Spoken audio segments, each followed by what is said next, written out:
Okay, so I've got the engine now off of the engine stand, and before I put it back in the bike, I've got to finish putting the engine mounts in. So basically, this is a spacer. It just goes in this hole, and it just will sit.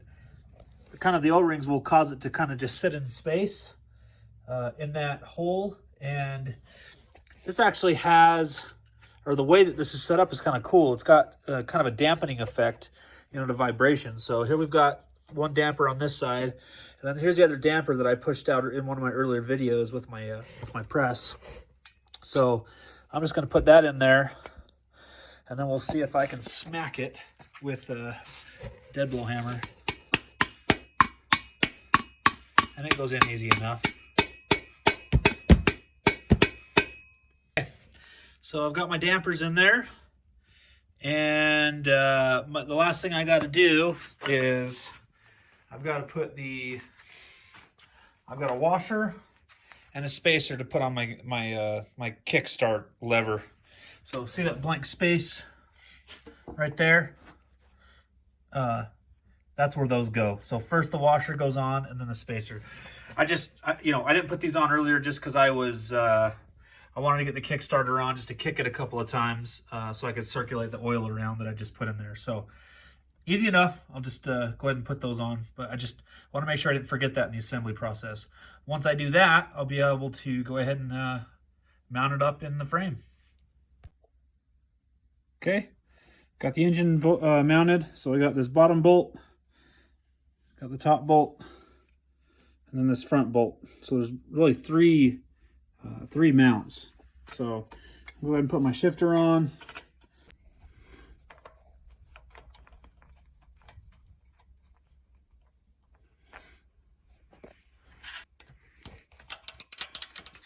Easy enough. All right, shifter's on there. Okay, so engine is mounted. And again, I haven't put the flywheel cover on because I would just have to take it off again to put the chain on. So at this point, I can do a compression test, but again, I think I addressed this in my clip just barely. But if I didn't, if I did a compression test right now, I might get an artificial reading because I've got that engine assembly lube in the cylinder. But at least it would give me an idea. I just have to know, okay, this could be artificially high. But I can already tell you by kicking the Kickstarter up on while it was on the engine stand, it just felt so much better than when I first got the thing. When I first got it, it felt like, I don't know, just really crappy. When you'd kick it down, it would like skip. You could feel, it's like the cylinder inside the piston in the cylinder was like grabbing the wall and then skipping a little bit. I'm lucky I actually didn't damage the cylinder, but I'll give it a couple of kicks and see what I get and see what it feels like now that it's on the bike. All right, so I just took a little bit of 2-cycle oil and just lathered it around the inside of the cylinder with my finger. I want to see if I can get those cross hatches, kind of full of oil, if you will. So I'm just doing that before I put the head gasket on and the head, and then torque everything down. So everything looks good. I'm just doing kind of a last, bind check, make sure nothing binds, make sure everything's going smooth. So I think we're there. I think we're ready. Let's get these torqued down and we'll do a compression test. All right, so here's where I'm at. I've got the engine put back together, and I just did a compression test with the Harbor Freight compression tester.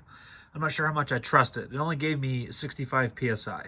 So that concerns me a little bit. I think one of the problems is that compression test has a hose that's similar to this.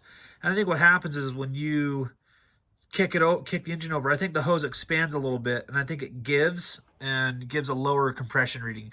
It does have some different attachments in it, so that it has like a solid metal stinger that you can stick down in there with a rubber tip on it. So I just need someone else to help me kick it. So in the meantime, I don't have someone else to help me kick the motor while I hold that in there. So what I'm going to do right now is I'm just going to do a leak down test. And I just wanted to cover this, you know, really quickly for a 2-stroke. It's a little different than a 4-stroke, because with a 4-stroke, you've got valves that you want to make sure are closed, right?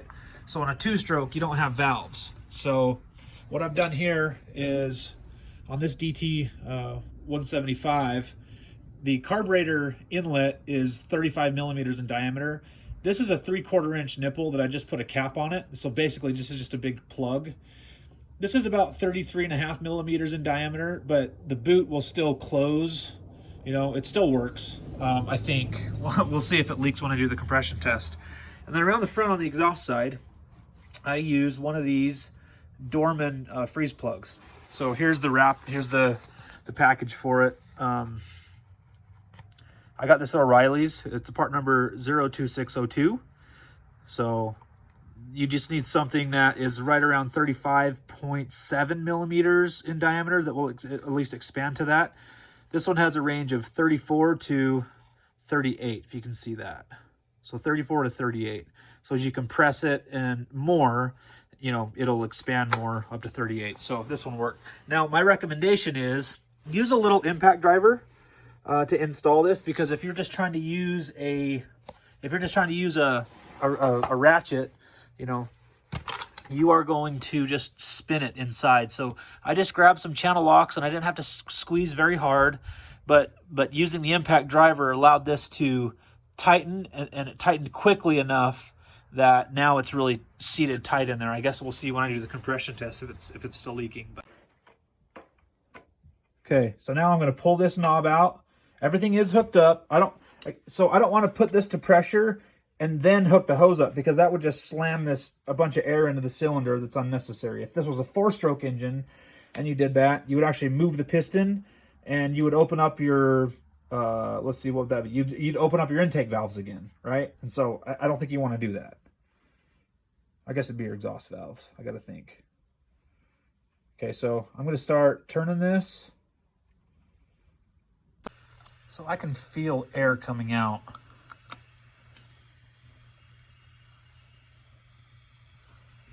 It's either coming out of the cylinder bolt mounts, or it's coming out of the head gasket.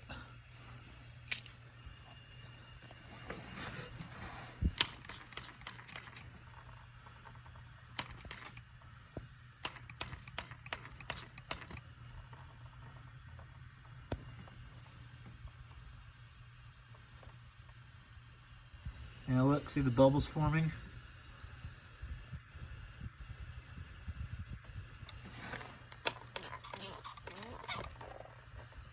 Yeah, it's coming out of the head gasket. Okay, we're definitely losing it. We're losing air right here where the reed assembly mounts up. I was expecting to see that.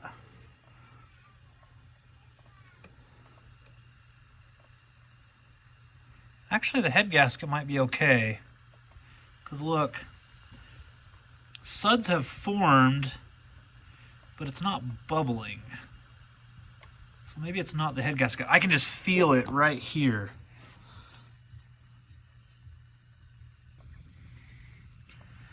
All right, so I'm gonna fix this. I'm gonna fix the intake boot. See what I can address there. I actually have a new gasket that I can put on there. I just didn't put it on because the old reed valve had one that was pretty stuck to it. So now I'll work to get that off. I'll put a new gasket on, and then we'll retest. So I actually replaced the gasket. You can see that little blue line there. That's a new gasket for, against the cylinder wall. And then I actually just put a really very light bead of silicone, RTV, high temp silicone around the edges, and so this seals really good. All right, a few seconds later, here's what I got. I just took this strap, just pulled it around again. All I got to do is just keep this thing from sliding out. So this does limit my visibility a little bit with the soap, but really we're going to be watching the gauges here and then listening for hissing. So I really don't hear much hissing, and I'm curious. Yeah, so the hissing that I'm hearing right now is coming right from the plug, which I don't care about. I could care less about that. So I want to know how are things going with the cylinder gasket.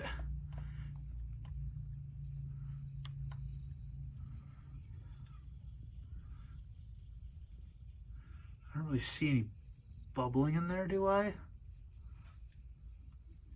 Looks like it's just running downhill. Like there is some glimmering, but it's not actually bubbling. So I'm good there. Going here against the cylinder. There's no bubbling whatsoever. I mean, this is pretty good. I'm going to look at the other side here. So I don't see any bubbling on this side like I did before. So this is where this was like pouring out of there. There was just air pouring out of where I did that silicone job, and now there's zero. So that was successful. You don't see any bubbling coming out of there. Let me get the top here. Yeah, there's nothing coming out of the top.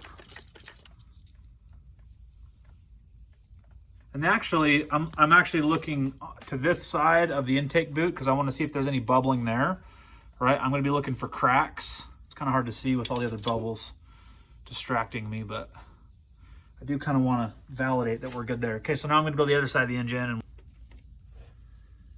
so I'm looking at the other top of the head gasket, the brand new head gasket, by the way. I'm spraying down into...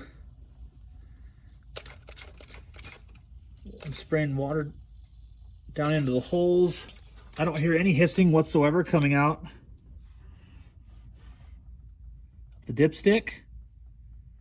Again, because I got brand new crank seals that I put on that you would watch me have done in a previous video on this rebuild. So, yeah, I think this leak down test is successful. The leak down test proved to me that I did have some compression loss out of the intake boot, but everything else should be good. I'm gonna go ahead and crank it over, and I wanna see if I can get this thing to just at least kick a couple times. I know that I've got some adjustments to do on the carburetor still. Now, I did go through and I looked at the manual, and I'll put that on the screen right now. I looked at the manual and I put my float according to this diagram. So I need to actually turn it to this side where that groove is. So you can look at the diagram here, and it actually shows you how to measure your floats. So I didn't actually have to bend this, the brass tab that's back here that pushes on the open and close needle. Both of the floats were just sagging in the bowl. So I actually had to just bend them both back up, and then I measured both sides to make sure both were measured at 21 millimeters from the gasket surface, like it says here in the manual. So I made that adjustment. I think this is going to have, it should help a lot in terms of the carburetor overflowing, because when I compared the difference, I was only at like 17 millimeters, 18 millimeters. So I had to move it a full 3.5 millimeters to get it back into spec. So there's no wonder that the oil was pouring, the gas was pouring out of that carburetor when I first turned the gas tank on. So let's get the carburetor back installed, and we'll remove my plugs that I made. Because again, we're done with the leak down test. I feel really good about this, and then we'll kick it over a couple of times and see if we can't get it to ready to do. All right, so we're just gonna see what happens. So I've just got the motorcycle hooked up to my battery charger. I verified that I've got spark. So I'm just going to do a couple of cranks and see if I can just get the motor to pop. Now, if it goes, it's gonna be loud. I'm wearing earplugs because I don't have the muffler in at all. And I'm in my closed garage, so let's just see what happens after a couple of clicks.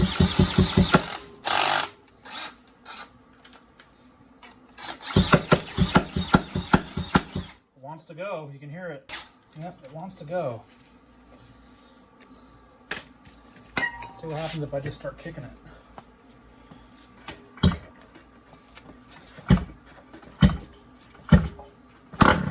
There it goes, you hear that?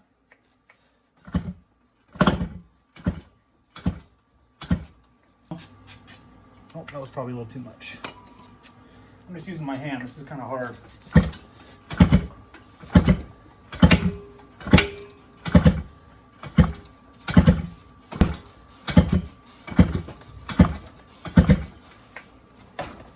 probably need to get up here and kick it.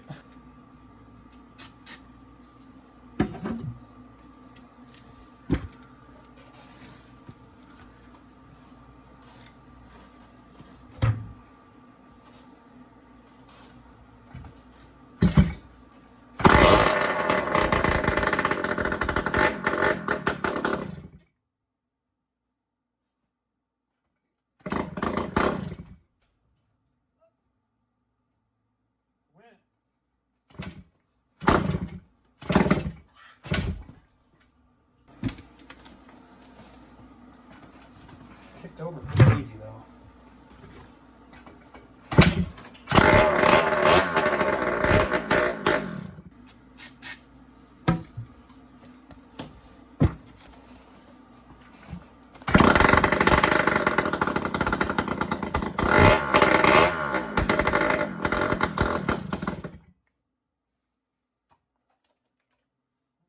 Here, folks,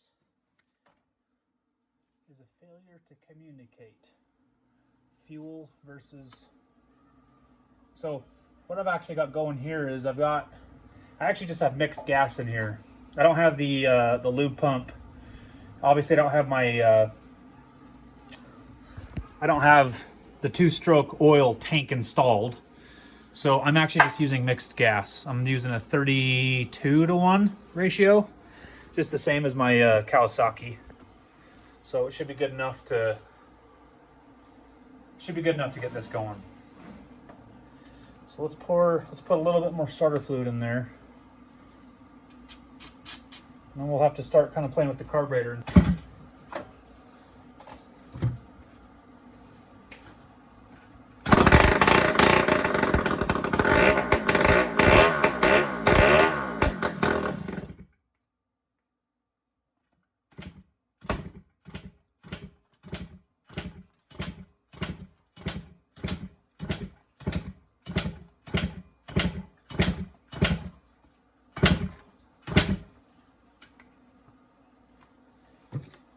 All right, we'll make that one clip, edit the crap out of it, and we'll start a new one here.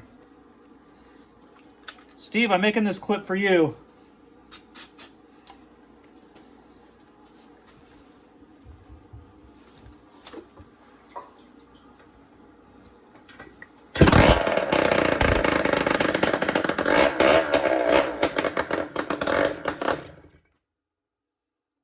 So I've still got carburetor issues to work through.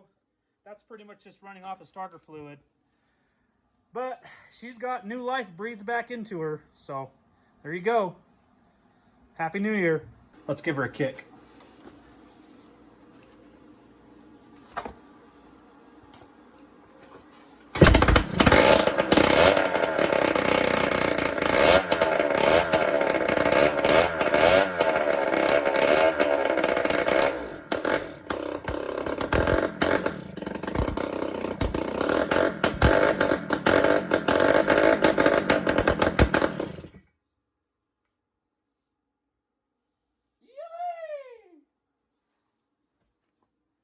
So obviously I got some carburetor issues to work through, but she's got new life breathed back into her. She's a 1978 and she's brand newly rebuilt, and this is a great New Year's gift.